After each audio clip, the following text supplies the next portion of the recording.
Everybody ready? Good evening. Good evening. Welcome to the regular meeting of the Villa Park City Council. I hereby call the meeting to order. Steve, will you please call the roll? Sure. Councilman Colacott? Here. Councilman Pitts? Here. Councilwoman Miles? Present. Mayor Pro Tem Rossini? Here. Mayor Zimmerman? Present. Thank you very much. At this time, I would like to give our invocation, dedication. If you would give me just a second. Excellent. Let us all turn to the source of spiritual strength that is within each of us and pray. May those of us who have share with those who have not. May those of us who can do for those who cannot. May those of us who are loved love those who are not. And may we all live our lives so that the world is better off for having had us. Let us continue to strive to make a better world. Amen.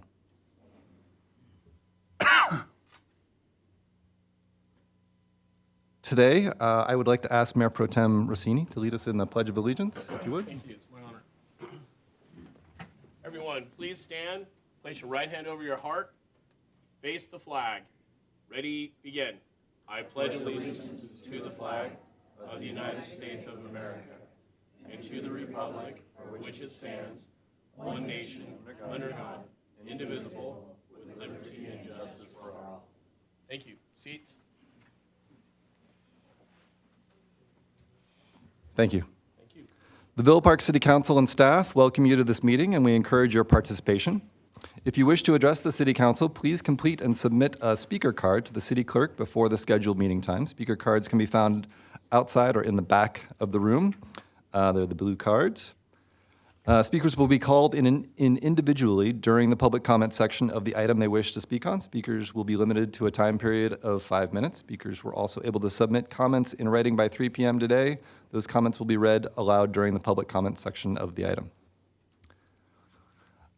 I'd like to start off tonight with our presentation for the recognition of the Villa Park Distinguished Citizen. Could I ask Carolyn Reichert, would you mind coming up? I know you just got a seat. But it was perfect. And I just want to have you in front of everybody as I read about you a bit, speak about you. At the podium, please.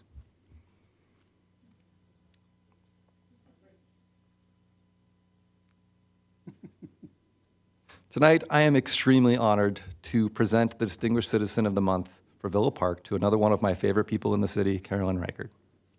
Carolyn and her husband, Jim, moved to our city a few years ago, or a few years after Villa Park had just been founded. Sorry. It was a few years ago.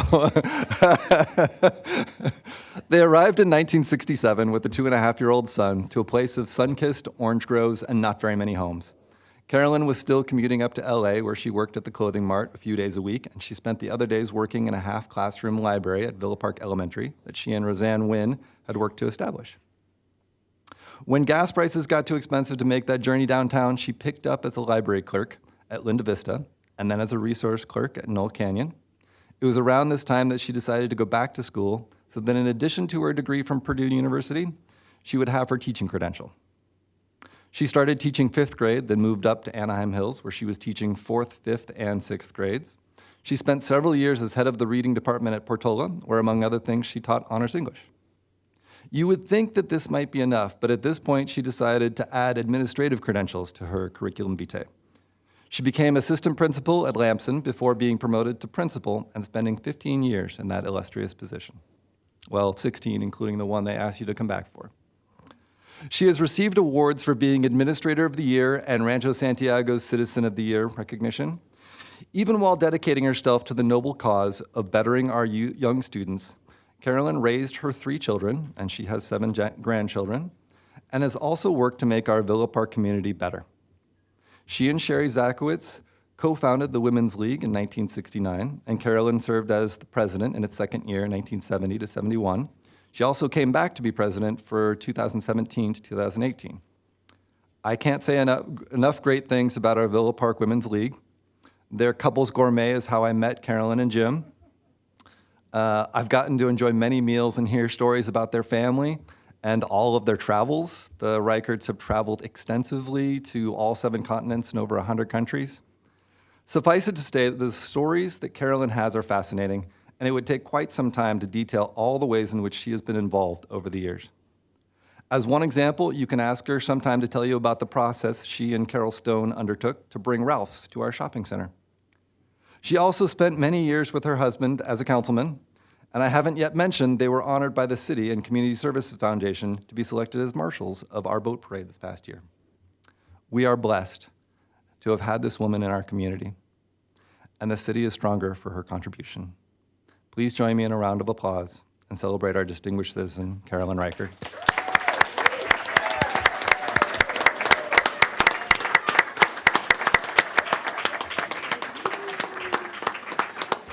We have a pin for you, if you wouldn't mind taking a picture with us. We have a pin for you, and we'll take a picture.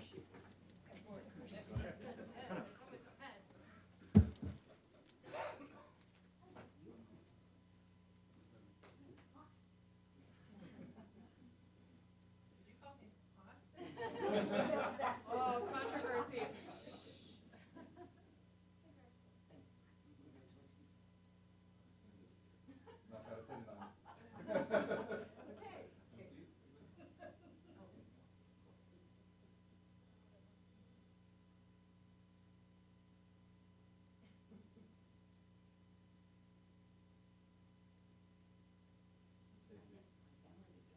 Yeah, please. Absolutely.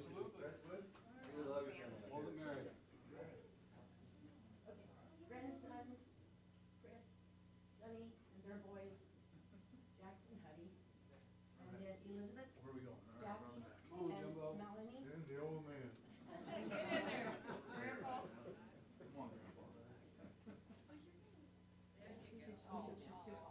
They're all so tall, all of us are back. And you're trying to get in front of me.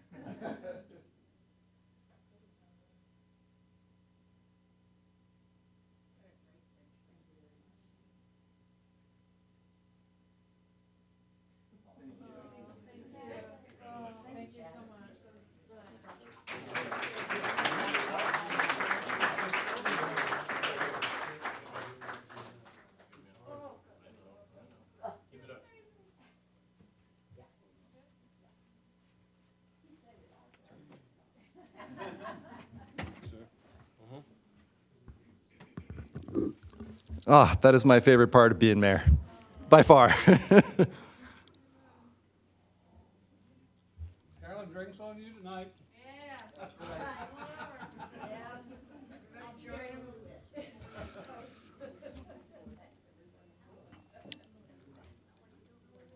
So we're going to move on to presentations. Our first presentation up is from the Southern California Gas Company. Please, if you would.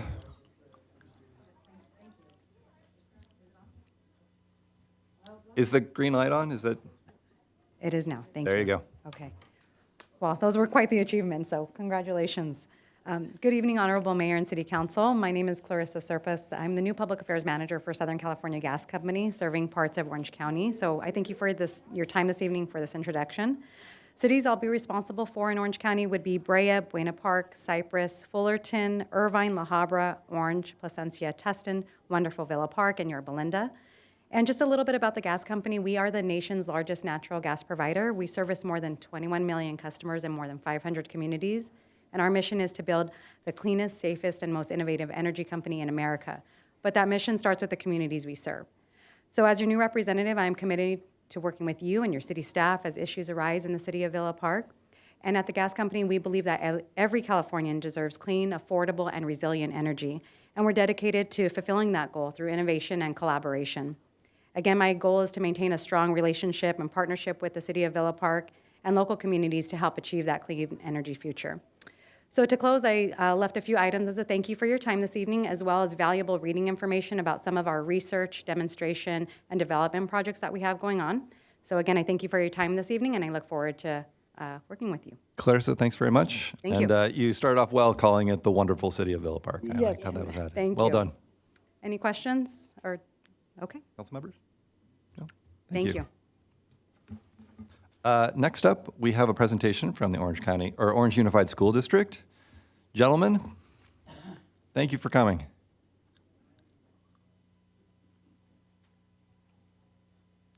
Good evening. I'm here. My name is David Rivera. I'm the Deputy Superintendent for the Business Services Department. Mr. Harvey and I are going to do a short presentation for you to talk about our solar initiatives that we've implemented in the district. And I bring you greetings from Dr. Hanson and our governing board. Mr. Harvey. We're also happy to be working in the wonderful city of Villa Park. So we can go to the next slide. Just a little bit about solar projects that we have completed, not in the city of Villa Park, but in other cities, mostly Orange and Anaheim. And then we were working on other projects as well in Lamson, out in Garden Grove.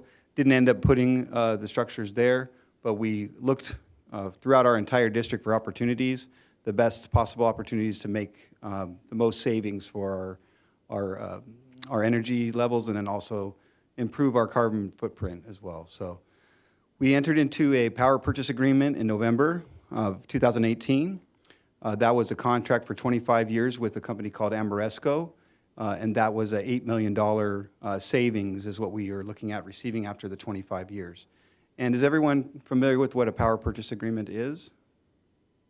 I am, but why don't you? For those that may please. be listening that don't know, it basically means that Amoresco built all of the solar units, in this case, solar carport units that go in the parking lots, and there's one ground mount unit at Yorba Middle School. That's the only other one of its type in the district. But that was entered into 2018, and what we do is they build, Amoresco pays for and builds all of the units, and we purchase power from them. And the offset of the solar generation, and these solar panels and the carports go directly into the power unit, so our meter is offset by this generated power, and then we get a savings based on that generation directly on our bill. So the savings of our bill plus the price that we pay, that's the savings offset that we'll receive in the end of the 25 years. So that's a little bit about the power purchase agreement. So our locations are listed on this slide here. There was 8 locations, and we've been monitoring those savings to make sure that what we actually are paying for is realizing our savings, and we're using a third-party verification company called EcoMotion, and we found that we are, in fact, saving what we're supposed to be saving. The pandemic was a little bit different in that we thought we'd have higher generation numbers, but we actually, or lower generation numbers, but we actually were able to over-generate because we weren't using the facility. So even though we were paying, the savings offset was a little bit different in that we probably paid a little bit more than we thought. But after the kids came back in 2021, we started to generate a lot because we had sports and it offset. So in the end of the 2-year period, we really realized the savings that we were supposed to. So next slide. And here's just some pictures. This is a Portola and Canyon Rim Elementary. Portola Middle School, and then on the right, Canyon Rim. That's in Anaheim Hills. Next slide, please. And then phase 2, which is currently under construction, which many of you may have seen on Serrano, at Serrano, Saravilla, and Villa Park High School. Those projects are ongoing. Some trees were taken down to make that happen. I know some residents weren't totally pleased with that, but it's just one of those things where we had to put it in that spot. That was really the only spot we could on campus that we worked out with the principal, and unfortunately we did have to take those trees down. What we will be doing is replanting trees. So for everyone we took down, I think it was 4 trees, in this case at Saravilla, and 1 tree over at Serrano. We'll be replacing those. So just to let you know. So this phase 2, we approved in April 15th of 2021, a 25-year contract as well, and $5.7 million savings at the end of that contract. Anaheim Hills, Canyon High School. Canyon High School receives both carport and roof mount. The Villa Park new building, the Science Center, is equipped to have solar on the roof. So that may be a phase 3 that we're looking at to put solar on that roof. But we want to look at that in terms of how that would affect the neighborhood, since you do have some 2-story homes that could be higher than that or just as high that could offset that that idea. But we'll be coming back with that to talk a little bit more about that if that does become a phase 3. Serrano Elementary, just carport units, and Sierra Villa carport units, as well as Villa Park. So those are just standalone, like standard that we have other places. Sycamore Elementary, Running Springs, and Anaheim Hills all have the carports as well. So that, in a nutshell, is our solar program. We hope to generate through the first and second phase, as you saw, over $13 million over that 25-year period. And we'll be using our verification company to make sure that we realize that. And in the end, with Villa Park especially, that's a very large parking lot. We're able to generate 90% of their power through the solar program. So we're really happy about that. We're happy to be, improving our carbon footprint and saving money for the benefit of our students. And I'll answer any questions. So I know the first question that came up. Here's some pictures, sorry, of our cool. of the existing projects that are ongoing. Nearly complete. They'll be completed within the next 2 weeks. Good. The first question was about the funding source, and I think you've detailed that in terms of how you've paid for this through Ameresco. I think there was a concern that it was out of one of the bonds, or there was some other funding from that, and I think you answered that. No bond funds. Our power purchase agreement gets paid directly out of our general fund, the same accounts that we pay our utilities. Anyone? Sir. A couple of questions. What's the savings on a percentage basis? Say if you were to purchase the same amount of energy from our friends at SoCal Edison versus Ameresco.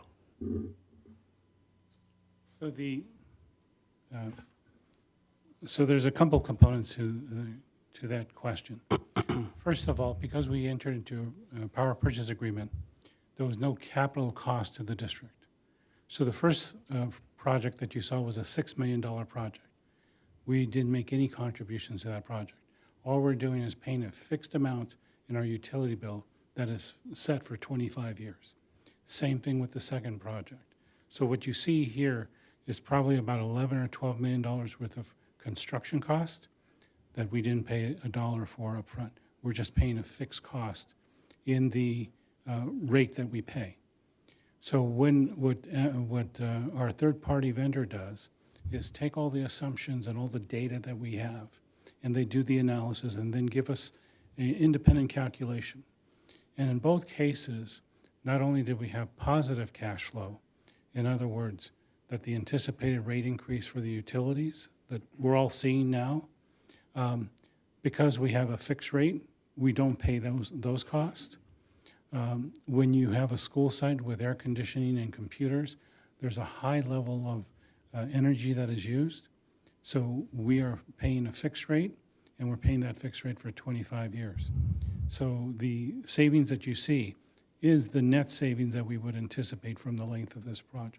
Can we get a if we have not done, if we didn't do the project. I appreciate all of the facts, and obviously, as I mentioned to you previously, I'm a proponent of responsible use of solar equipment and solar energy, not so much for a carbon footprint issue, but for offsetting natural costs that we all have when we run commercial buildings, and anything that we can do to help save money is a good thing.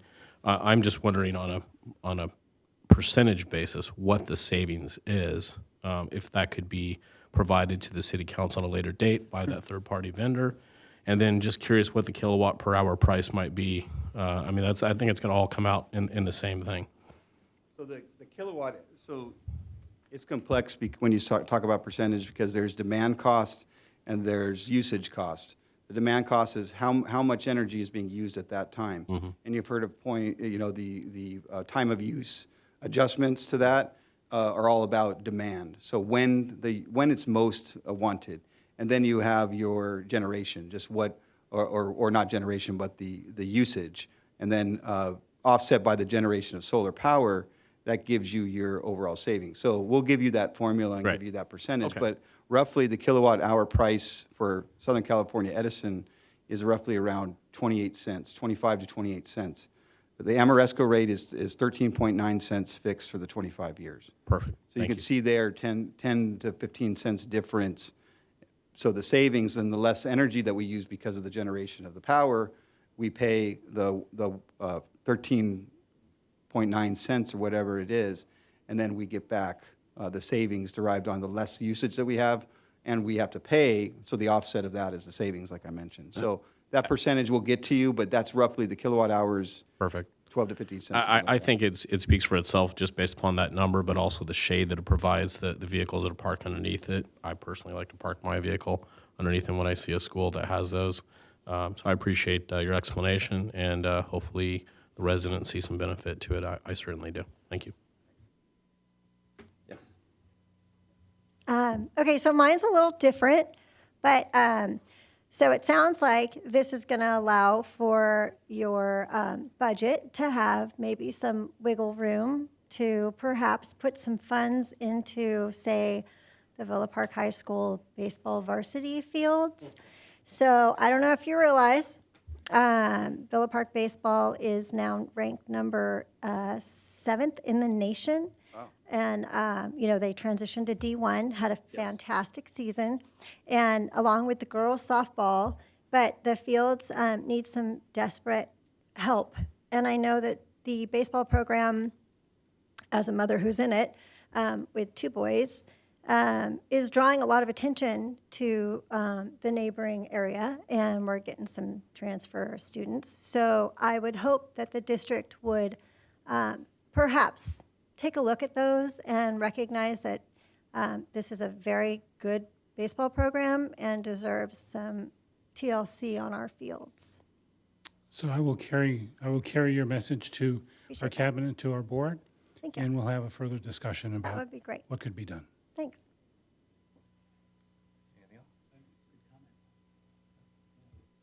Thank you very much for your time. We really appreciate you coming to talk to us about it. And I know it's come up a couple of times about, we've got this great construction, and I knew a little bit about it, but I really needed you guys to come in here and give us the full presentation. I appreciate that very much.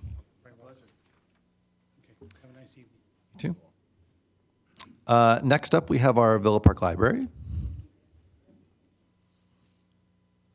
Good evening. Good evening. I have some library updates. First of all, for our library system, the 2022 OC Public Libraries Annual Report is available on our website, ocpl.org.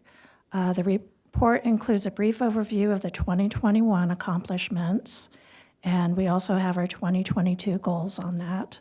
We do have a hard copy over at the library for anybody that would like to come over and see that. Library programming, our summer reading wrap-up. This is the last week of summer reading for us.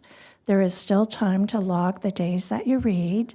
Our friends of the Villa Park Library graciously gave us 3 gift cards, each to Barnes & Noble. So we have a $50 gift card for the kids, for the teens, and for the adults. So everybody go on the website, log the days you're reading, because we'll soon be doing the prize drawing. Programming for children, we still have family story time on Saturdays, and that's becoming more and more popular. So please join us for stories, songs, and activities.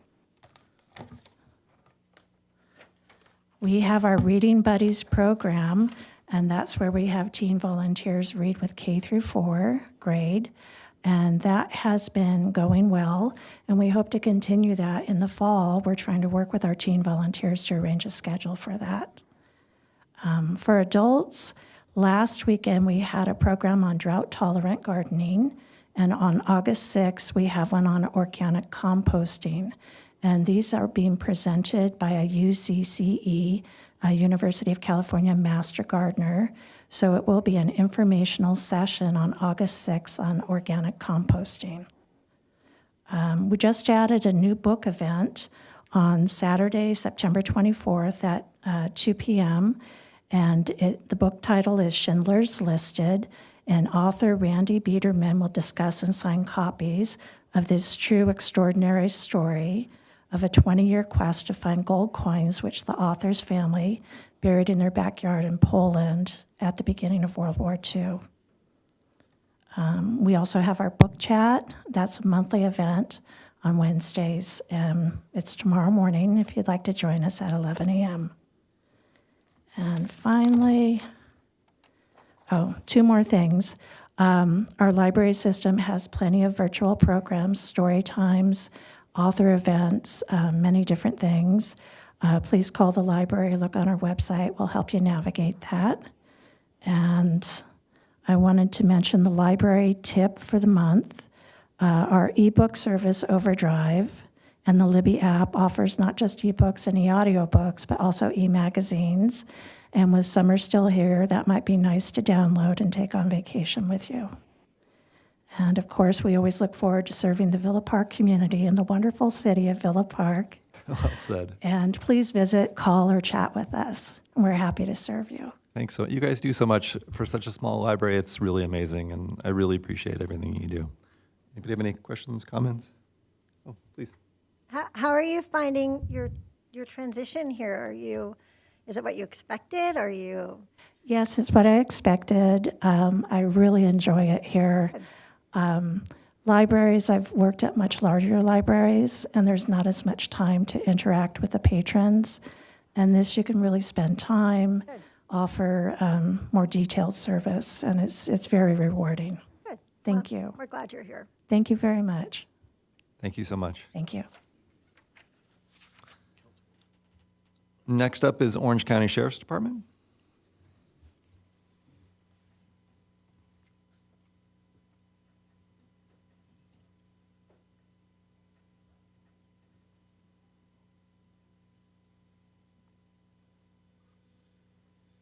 Okay, Mr. Mayor, City Council members, thank you for having me. This will be the June 2022 Sheriff's Report, and I wanted to talk about a couple things, some of the continued message points from the Sheriff. The first topic being body-worn cameras. If you've been around, you've seen our deputies out here in patrol, all have the body-worn cameras now. We've been deploying them throughout the department. We've got approximately 75% deployed. The advantage of the body-worn cameras, it helps enhance transparency and accountability to the public, gives us greater access for our day-to-day operations, and provides an important perspective at the complex work that our deputies do. They're a really useful tool that we've found very successful already. The second topic is the Sheriff's Mental Health Initiative for custody operations, including upgraded mental health modules at the Intake Release Center.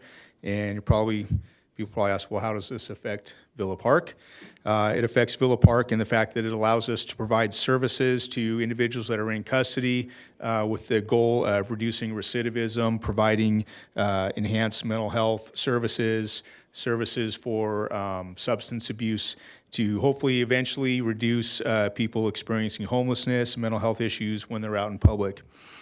The modules there help meet the needs of the jail population. That includes a substantial number of inmates with mental illness. The updated modules include added safety features and aesthetic upgrades conducive to a jail housing module that places greater emphasis on enhanced programming and care. One of the things that we noticed with our inmate population is they would be in custody, be dealing with their mental health, substance abuse problems, and then they would get released from custody, and there wasn't anything there for them to help them falling back into those negative lifestyles. So this is to help kind of bridge that gap, provide a safety net, help them program while they're in custody, and then link them to services when they get released. And let's see, COVID-19 obviously affected that as far as how the timeline that we were able to implement that, but we're moving ahead on that.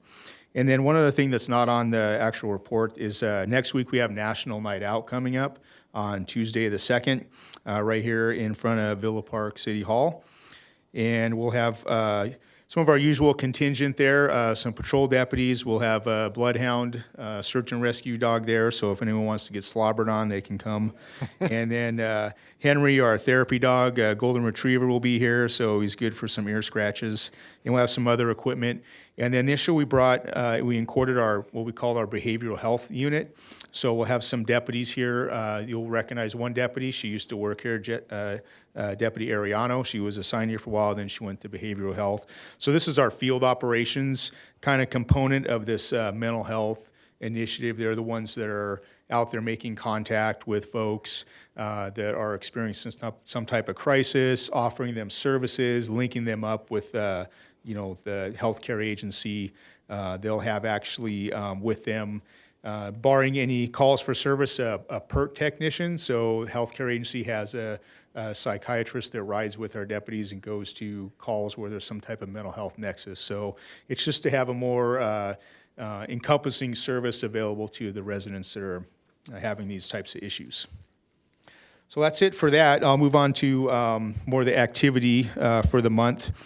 So for June, we responded to 266 calls for service, and actually a pretty short list of notable incidents, which is good. We had one petty theft report on Beardsley, construction, residence center construction. We had a burglary on Taft Avenue at the school. Minor items were taken. We did have a vandalism on Santiago. A car was keyed. And then we had 2 domestic violence incidents, one on Ridgeview, one on Latisse. And we had 2 narcotics arrests. So the deputies contacted 2 subjects and arrested them both for possession of a controlled substance. So that's good, a little proactive police work. We did have responded to 6 traffic accidents. You can see the locations, mostly the intersections, Taft and Sycamore, Santiago, so kind of our more, areas with more traffic. And for our traffic enforcement activities, we issued 4 parking citations. Our patrol deputy issued 20 traffic citations. The motor enforcement sergeant issued 16 citations, so 40 citations altogether. And that concludes my report. Okay. Well, I'm definitely looking forward to National Night Out. I know city council members have been there at previous years. I think there was some footage of the beer goggles stuff that hopefully got deleted. I did hear about that. So looking forward to it. Council members, any questions? Yeah, just one question. Any concerns on your part for Villa Park or surrounding communities that we should be thinking about as a city and as residents? No, I think we're in pretty good shape over here. I think we're going in the right direction. We just want to, I always want to remind people to be proactive in, their own safety and security, whether that's, cameras, lights, just being aware of your surroundings. We did have kind of a drop in thefts and in that type of stuff, but a lot of that is, maybe people are not leaving their personal property visible in their vehicle. So we want to make sure we're not putting ourselves in a position where we can be easily victimized by leaving our garage doors open with our, rack of, $3,000 mountain bikes ready to be ridden away by someone, or your laptop on the front seat of your car overnight. Those are just, recipe for disaster right there if we do that. So I think we keep doing that, and we'll discuss some of that stuff on National Night Out with the crime prevention material we have, and I think we're good. Well, you all take amazing care of us. Well, thank you, sir. Appreciate it. Your deputies are phenomenal. Thank you. Thank you for your report and for everything you do. You're welcome. Next up, Orange County Fire Authority, please.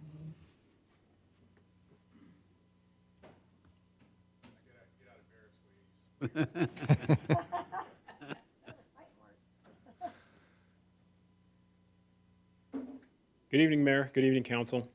Since the last City Council meeting, the Orange County Fire Authority responded to 34 incidents within the city.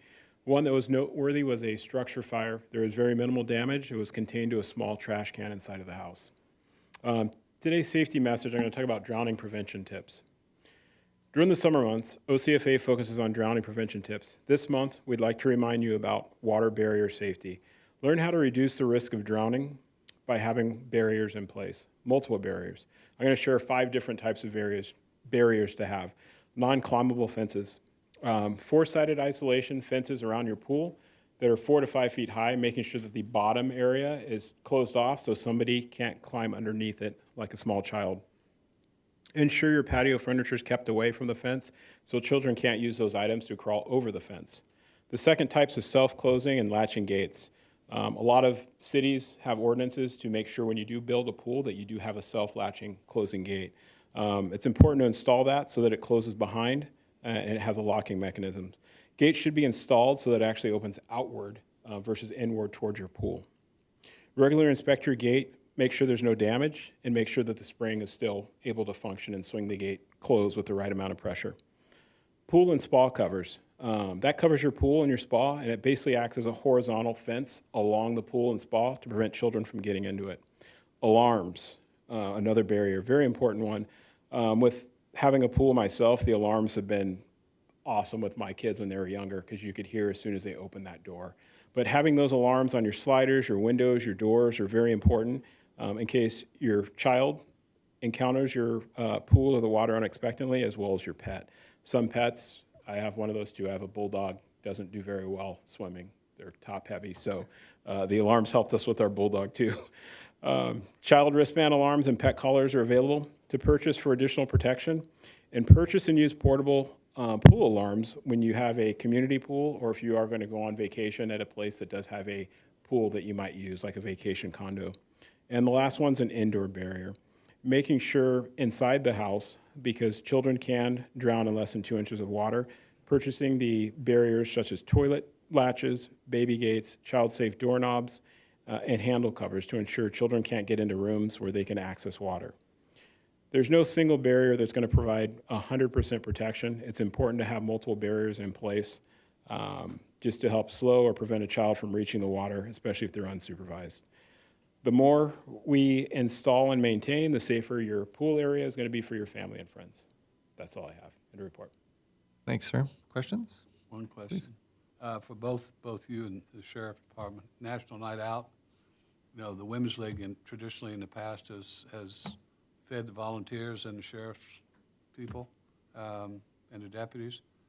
Can you give us some approximate number of people? Let me know or Steve know so we can share that with the Women's League so that they can do something nice for the folks that support us. Sure. Thank you. So I have a question. In Havasu, when we built our home, we had to have our door handles because we have a pool up at a certain height. How come that's not like here? It's interesting because cities and counties have different rules or guidelines or regulations for pools. So I'm not sure as to why it's not here, but even at my house, we don't have elevated heights. The main thing was the gate and having our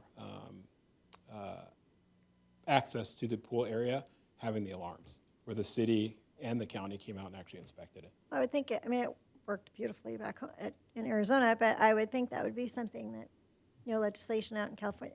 Because if you put it at a certain height, the little kids can't even get outside, and it would just add to the barriers. So it just seems like it would be something that someone would think of to implement here. That's all. Thanks. Mayor? Thank you. Mayor? Oh, yeah. Just, so California has something called the Uniform Set of Codes, building, plumbing, fire, pool and spa. So those govern construction of such items throughout the state. They're updated every 3 or 4 years, 3 years generally, and a matter comes in front of the city council where you can deviate from those state standards based upon local climatic, topographic, or geologic conditions. So, if you wanted to have that included as part of the pool code, if it's not in the current iteration, right, you could do that based upon the reasoning of something I think of, right, to do that. So that's the structure of how it's done. Maybe that's what they did out there, and it's just a local amendment given the proximity to the water or something like that. Thank you very much. Appreciate your report and everything you do. Sure, thank you. Moving now to council member meeting attendance reports. First up, we have Orange County Mosquito and Vector Control. So we met on Thursday, July 21st, and before I get into the actual reporting of the different various cases of West Nile and stuff, I am excited. I don't know if you remember, I think a couple of meetings ago, 2 or 3 meetings ago, I had said that I was appointed the chair for the operations committee, and then it was brought before us to discuss about an assessment increase so that we could fund something that I had talked about, that sterile insect technique, in a way to combat West Nile virus. And so that was approved. And as such, we're partnering with the greater Los Angeles County mosquito and vector control. And so we were invited, several of us, the committee members on operations and me as chair, to tour the sterile insect technique. It's called SIT. The SIT MedFly release program at the Joint Forces Training Base in Los Alamitos, and I'll be doing that on August 10th, which I'm really looking forward to because this is a very good example. This is for the MedFly program and how they release it, and so this is a very good example, kind of the prototype of what we can expect for Orange County. So I'm really looking forward to that, and then next month I'll be able to provide a report on that. So that's it's exciting if you're into mosquitoes, I guess. Excellent. Which I am. Okay, so, pardon? Well, this will, because remember, only females bite. I don't know if I've ever said that, but only females bite. Okay, so for the West Nile virus activity, unfortunately now we hadn't had any human infections in the state of California. And we do have 2 West Nile human infections, but they're in different counties, not Orange County, which is good, as of July 15th. There are now 356 positive mosquito samples, so the mosquitoes testing positive for it in Orange County. And then there are 24 positive dead birds. We have had an increase specifically in the West Nile virus positive mosquito pools in La Habra. And if you remember, there were 7 flea-borne typhus cases, and now that's been increased up to 11 human typhus cases. And that is, Anaheim has 1, Garden Grove has 2, Cypress 2, La Habra 2, Santa Ana 2, unincorporated North Tustin 1, and Westminster 1. And then the most surprising is we now have a positive Rocky Mountain spotted fever tick. And that is in, where is that? It's down in like Laguna Niguel. So that is the Pacific Coast tick, the Rickettsia, and that's the Rocky Mountain spotted fever. So down in Laguna Niguel, they have implemented all the procedures for checking to make sure, that you don't have any ticks on you or your dogs or whatever. So that was kind of interesting, is we haven't seen any Rocky Mountain spotted fever in Orange County in a long time. So that just showed up down there. That's it. Okay. Thank you so much.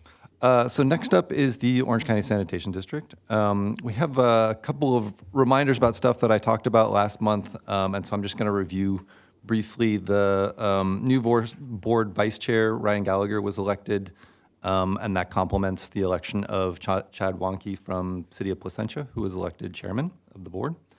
And then I had mentioned about the Heal the Bay releasing their report card, and I just want to remind everybody that, again, the annual report card grading California beaches along the coast, it's out.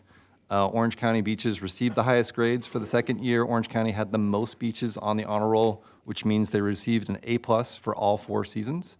5 of the beaches are within OC Sands service area, which is attributed to OC Sands treatment process and extensive ocean monitoring program and source control efforts. I think that's all we have for this month's OC Sand report.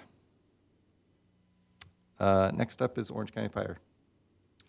We will be having our monthly meeting this Thursday, but in addition to that, I attended a Budget and Finance Committee meeting on July 13th, and items of note that we discussed would be the OCFA aircraft replacement review process, and we went over the plan and talked about what specific types of aircraft we're looking at and what the costs are.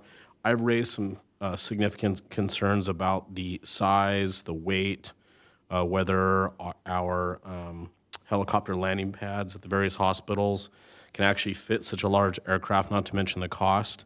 It's important, obviously, to have firefighting equipment as well as patient transport equipment, and especially when you can afford it as we can in our county.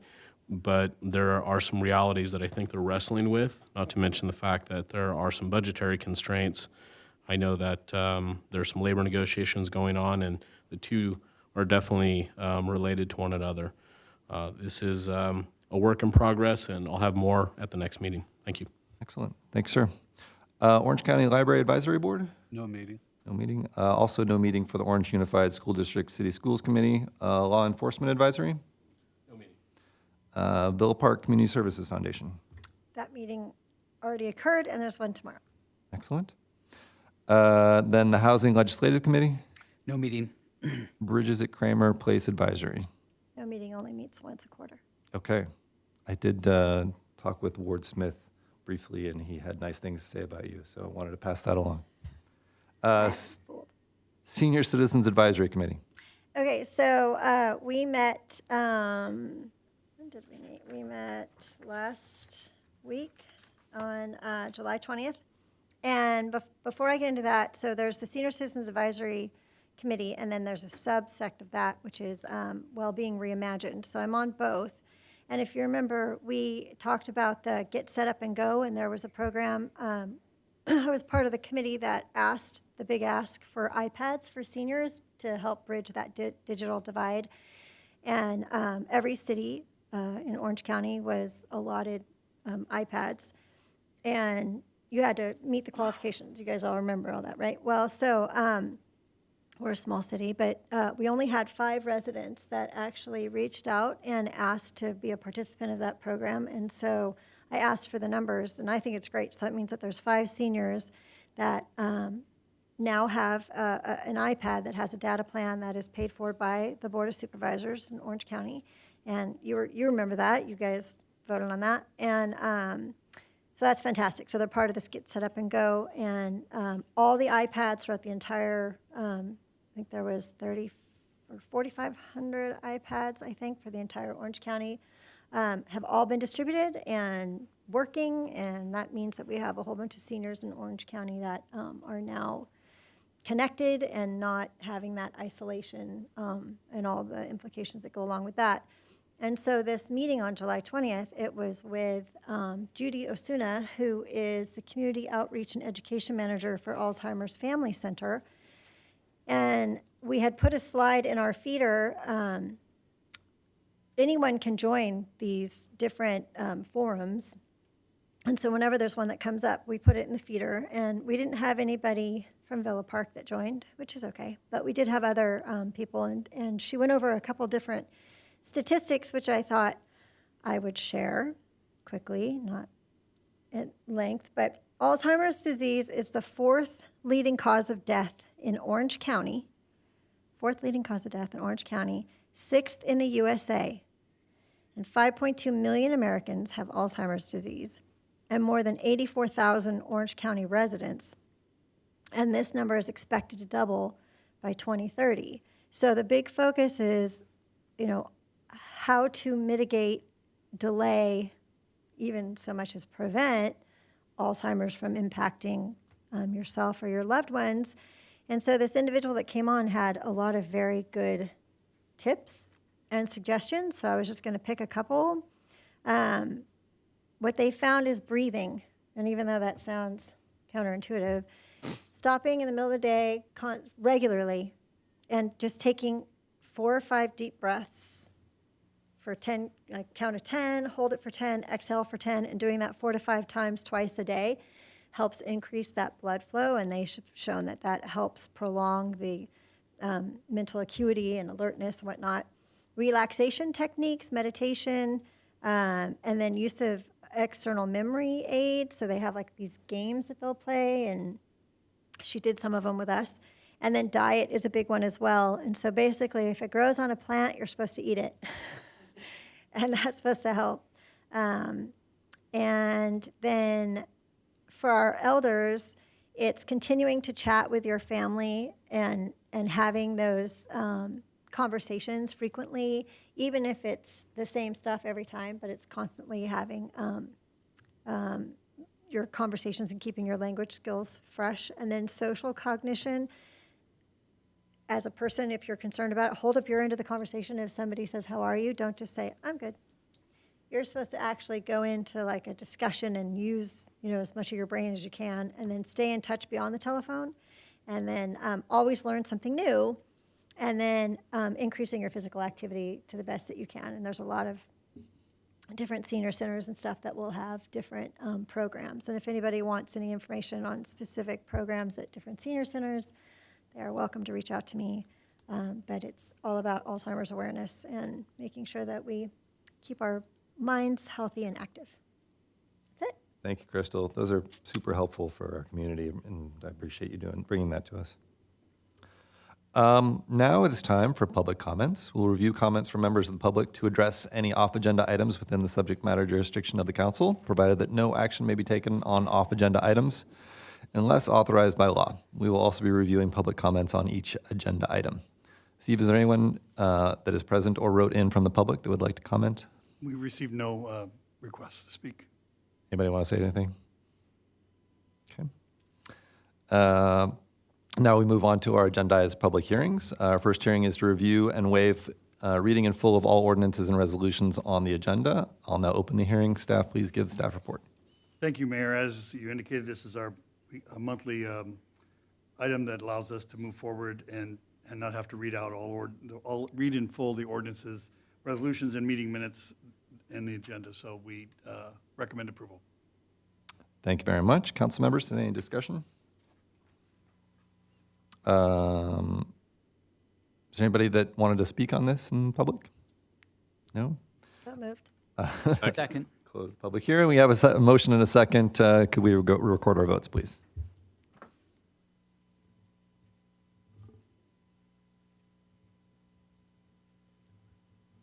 Oh, there it worked. Steve, could you please read the Passes results? 5-0. Thank you, sir. Our next hearing is the second reading of Ordinance 2022-627 pertaining to unlawful possession of a catalytic converter. I'll now open the hearing. Staff, please give the staff report. Thank you. As you recall, last meeting we had in June, we had the first reading. This was to declare it, basically add to ordinances the unlawful possession of a catalytic converters, which has become a sort of a cottage industry. They're stealing them from cars.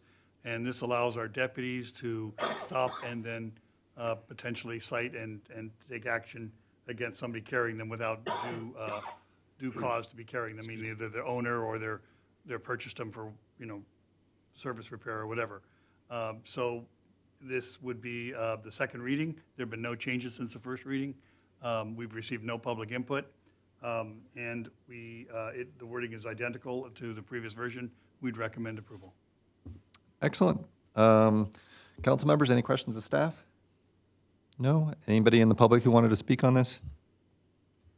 Seeing none, is there anyone that would like that wrote in, maybe? No? No. Great.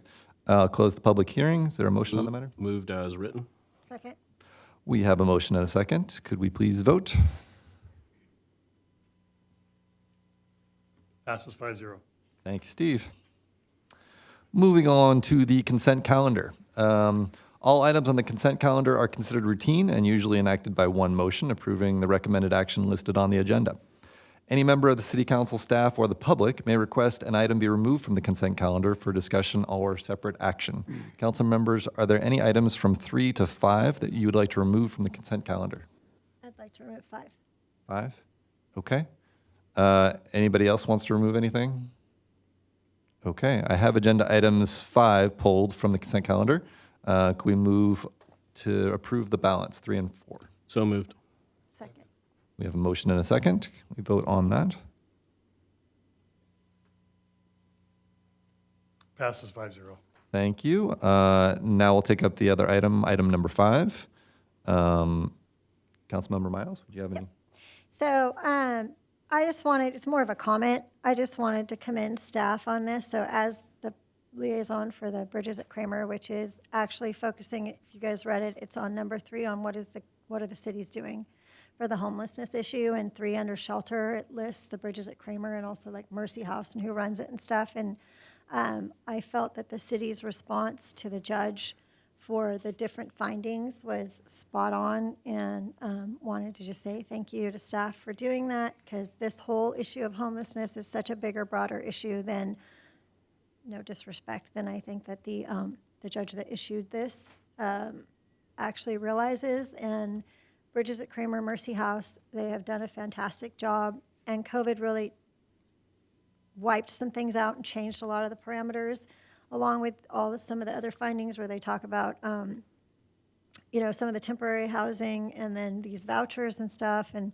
as the sheriff knows, it's complex because you can put as much money as you want into it, and some of these people don't want to go to shelters. And it doesn't matter what you do and how well you dress it up and how all the different incentives, and you can find places for their animals, and you have low barrier, you have high barrier, it doesn't matter. And so I just wanted to commend the staff on how well-written the responses were, and hopefully the judge recognizes that as well. That was it.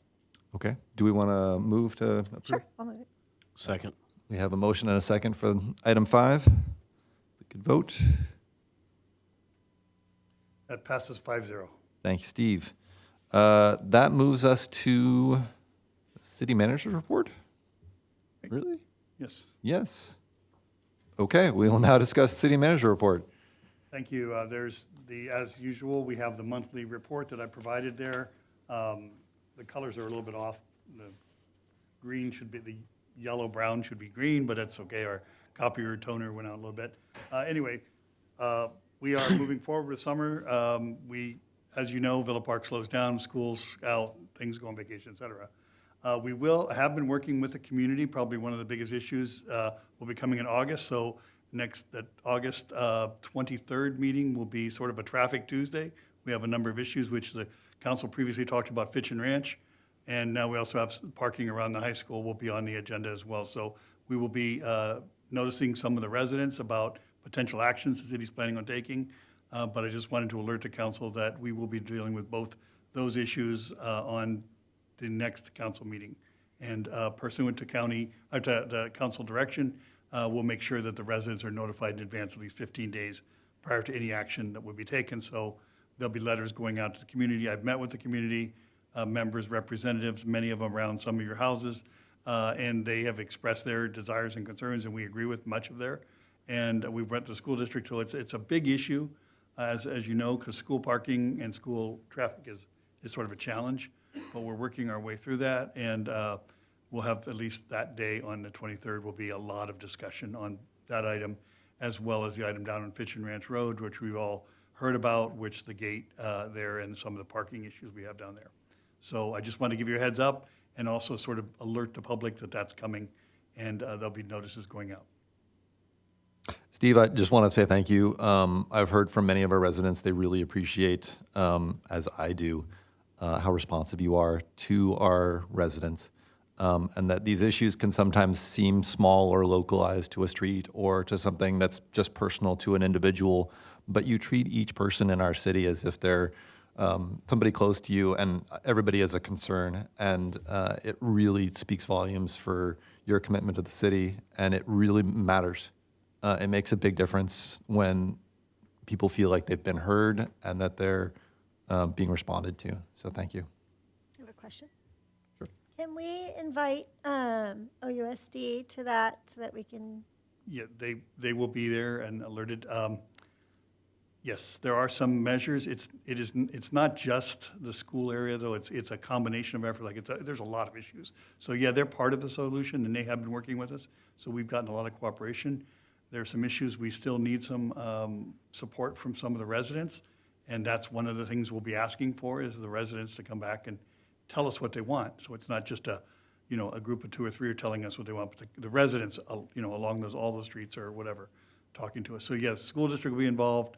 We'll ask the sheriff to be involved in certain things because there's an enforcement issue that follows. You can do things, but unless it's enforced, it doesn't matter. So there's a lot of issues that'll be at the table, and we're going to make that sort of a bigger hearing, if you will. That's good. I think that's important that the district, they're their own entity, but I think it's important that they hear how what they do impacts our residents. So I appreciate that. Agreed. Thanks, sir. Okay. Any other questions? Moving on. Thank you.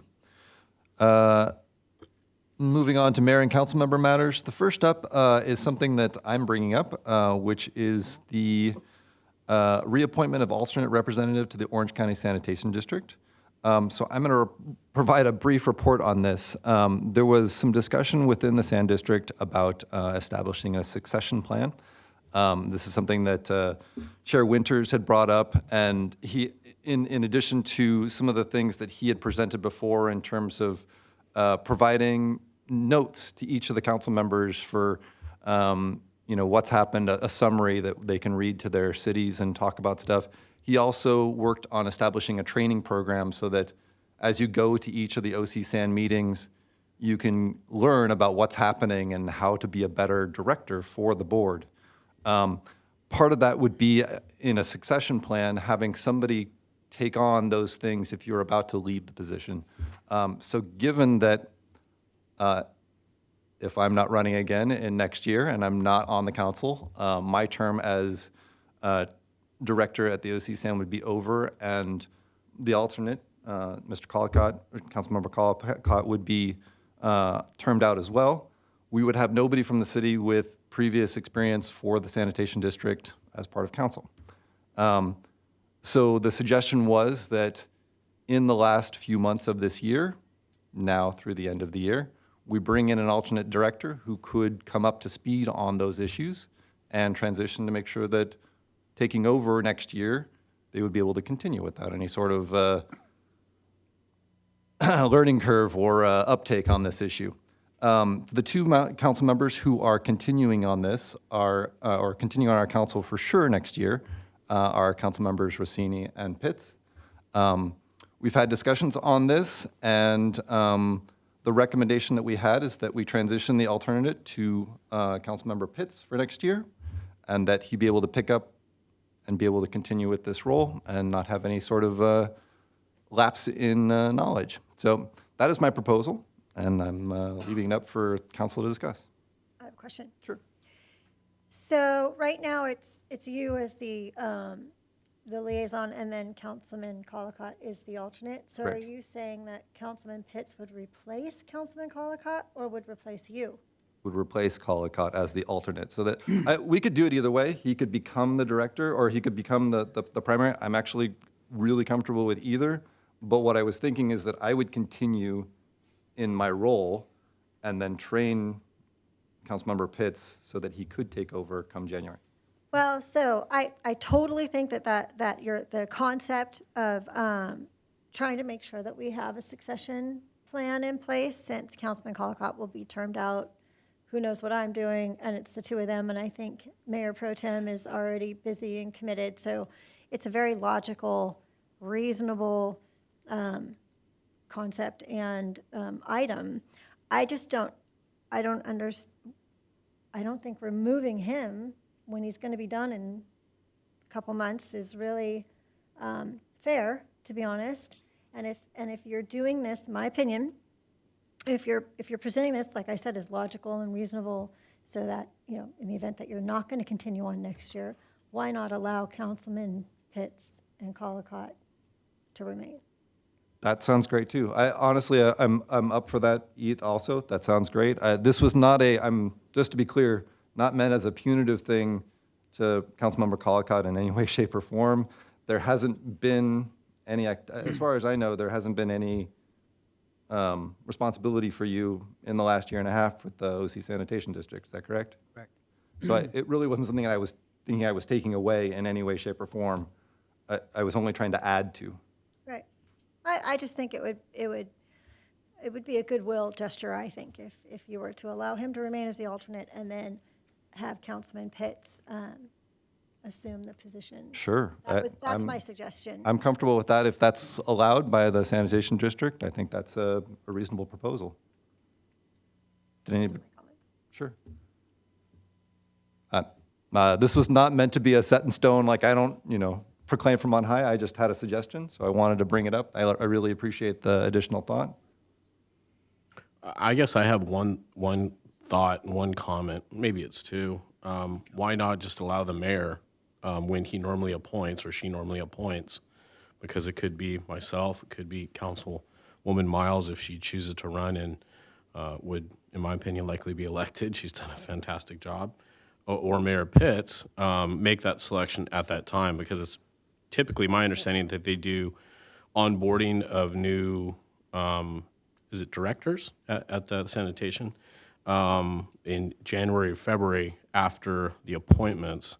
I just don't see the need at this point in time. I love the idea of succession planning. I think that's a positive step, and I appreciate your candor about your position and what you are, let's be honest, not likely going to do. I mean, that's what you've told us more or less publicly. But I just think it might be a little premature at this time. And I say just leave it as it is. I don't think we need to do it at this point. Just my 2 cents. Okay. 2 cents. Sure. I agreed to do this because I felt like it was something that I could gain momentum over time, that I wasn't put in a position to start something January 1 without any background or anything like this, and it gave me the opportunity to come up to speed for a little bit and offer, some learning for me in the process. So I know Bob has been on there was on there for many years and appreciate his service. But at the same time, I felt like that's the one reason I agreed to take it on, is because it gave me some ramp-up time to be effective in the role and in the position. So that's just why I agreed to do it. Yeah, I think that's part of my proposal, is that I know I got to spend a year or 2 years as an alternate learning about what it was like and getting that experience, so that when I became a director, it wasn't completely foreign and there wasn't anything shocking or unusual. It was like, yeah, I understand, and I'm able to contribute right in the door. And so the idea was, if we brought somebody in now, that gave that ramp-up time to be able to walk in the door and be able and ready to represent the city of Villa Park without any lapse. Can I add? Sure. Sorry. Okay, so, and again, there's some people who have shown intent to run, and should I run? I will just put it on the table now. I have no desire to be a director for the Sanitation District. So should I run and be elected, with all due respect, I would gladly let someone else vie for that spot, just in response to Mayor Pro Tem about, if I was to run, and that way, why not just appoint the person at that time? Because of the one sitting up here right now, tag. Robbie's it. I would just like to offer that. I think you raised a great point about Bob and his experience on the district. And candidly, I think you are a water geek, last time we checked. Yes. It might behoove the city to have you as a mentor in the role as director, and then you replace him when he's term limited out. I mean, I don't have an issue with that if I'm so fortunate, quote unquote, to be elected mayor down the road. I might not be. And I wouldn't have an issue appointing you at that point in time. I just think, if you want to step aside and bow out now, give Bob a chance to finish out as the director, you as the alternate, and this way you guys could work together and figure out, what is best for that role. I like it. I I think agree. that's a really good proposal. Bob, is that something that you would consider stepping back into the director? Absolutely, that's the most fun assignment on the council. I agree. Okay, and would, Mayor Pro Tem just said it better than I did. okay. Councilmember Pitts, does that work as well? We'll have a director and then a alternate director. I'm assuming we can do all this with the Orange County Sanitation District. We'll shift things The around. appointments are at the discretion of the city council. Okay. Need to notify them of any action taken. It has to be recorded therein. Part of the reason I agreed to do this was to help you out, number one. Number two was to work with you to get this transition done. We can wait till the next election, is fine with me. Okay. Why don't we sit and think on this for a month? We don't have to, there's no urgency on making the decision right now. Why don't we collect our thoughts? Let me talk to the Sanitation District about a couple of these things and make sure that this is in line with what we're going to do. And we'll just come back to it in a month. Is that all right with everybody? No objection. Okay, Absolutely. excellent. That's exactly my point on this. This was an idea. I wanted to have some friendly collaboration on it, come up with a suggestion, and then, So I would suggest that you make a motion and pass it to continue the item until. I would the like to make a 23rd. motion to continue this item to next month. I'll I'll second. Go ahead. Motioned and seconded. We could vote. Passes 5-0. Excellent. And Mayor, just for your information, yeah, Steve and I were talking, yeah, we think the Sand District, we just have to notify them. Other boards are different. The OCFA, we have to do a resolution. And Vector, there's this whole state law, once we appoint, we're can't done, undo it. You can't right? undo it. So there's different rules for different boards, just so you know. And let me just make sure I say this, like, very clearly. It's been my honor to serve as a director on the OC Sanitation District, and I'm not, like, tossing this to the wind, or I'm just trying to make sure that we're doing the right thing for the city Absolutely. on this. That's, Mayor, I totally commend you for when you discussed it and brought it up. I completely 100% think that it was the right, it's a great concept and decision, and I appreciate you looking out for the city that way and not just throwing us to the wolves, so to speak. But thank you for. I agree. I think what you're doing is absolutely 100% spot on. thank you. Appreciate it. So I didn't open that up for public comment. Shoot. Does anybody have any public comment on that? I'm so sorry. Sometimes we miss these things. So now moving on to mayor and council member matters. It's time to hear from individual council members, informational items.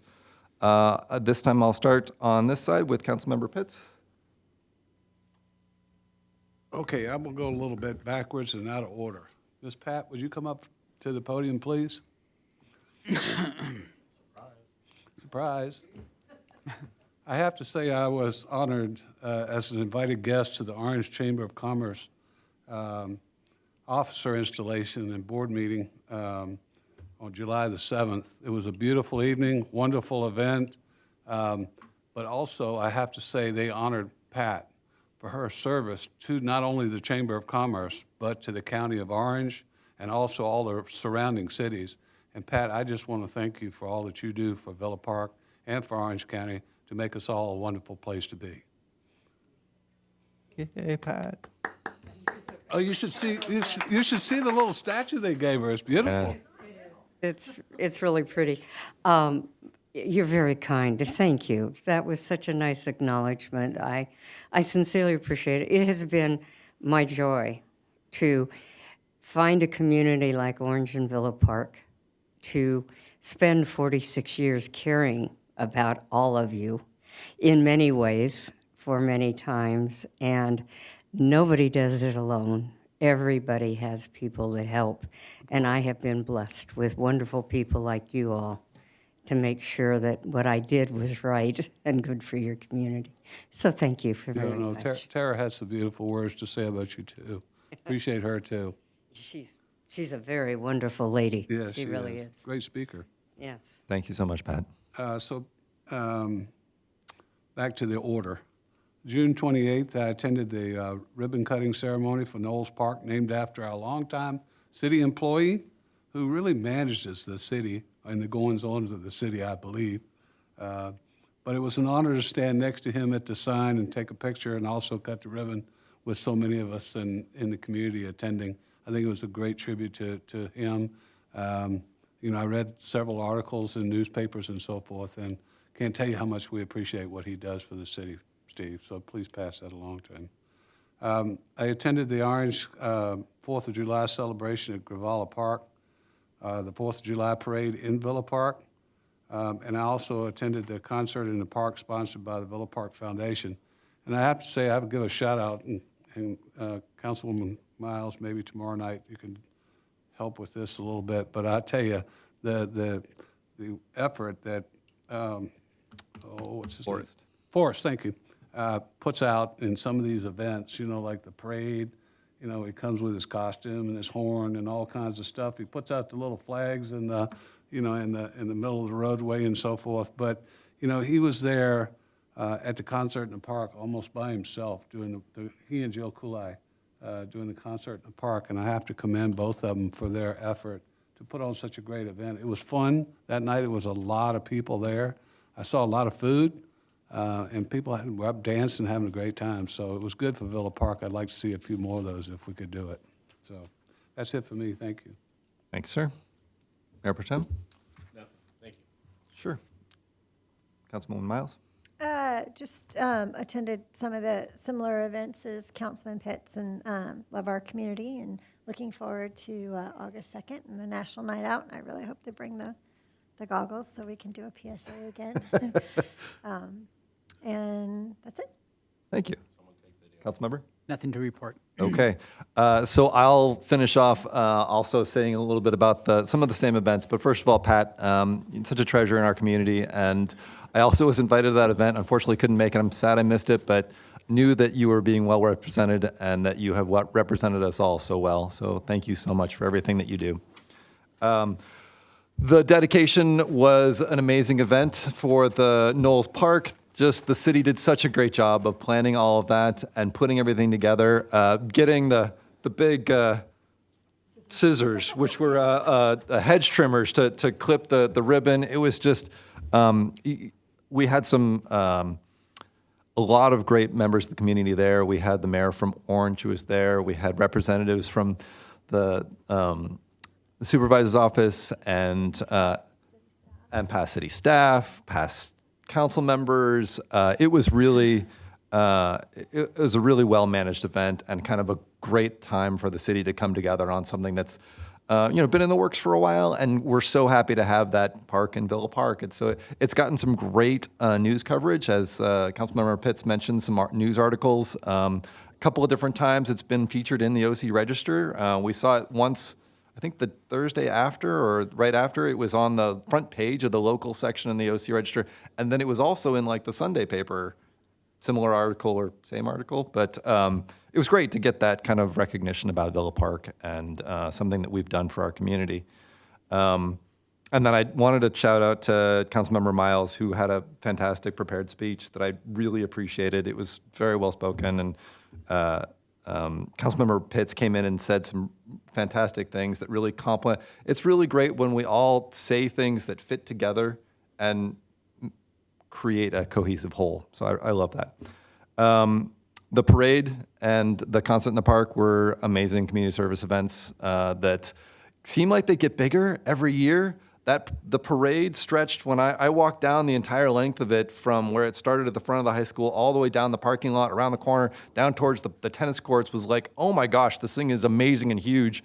And then when they all rolled out, they go right by my house, and I got to sit there and watch and talk to everybody. It's such a great time for the whole community to get together, and it just really well done, very well managed. As Councilmember Pitts mentioned, Forrest does a fantastic job with that. And the concert, which was so fun. Such a great time. Again, Supervisor Wagner was there and got to say a few words about the inclusiveness of the events that we have throughout our Orange County area. And it was a great concert. I got to stay for mostly just the beginning of it. I brought my dog, and she needed a little bit of exercise, but it's puppies. So the last thing, on July 22nd, I got to go to the OC Fair. They have their Day for Elected Officials. And man, I really hope that in future times the council members get to take advantage of that. That is such a great time to go see the OC Fair. It's really great this year.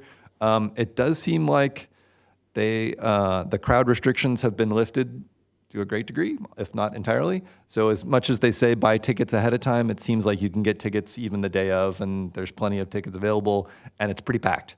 There's a lot of people there. It's a really fun time. Make sure you're eating healthy ahead of time so that you can do whatever you need to eat there, and then and have a great time. So with that being said, I will now adjourn the meeting until the next regular city council meeting, which is August 23rd at 6:30 p.m. Thank you all for participating, and have a good and safe evening.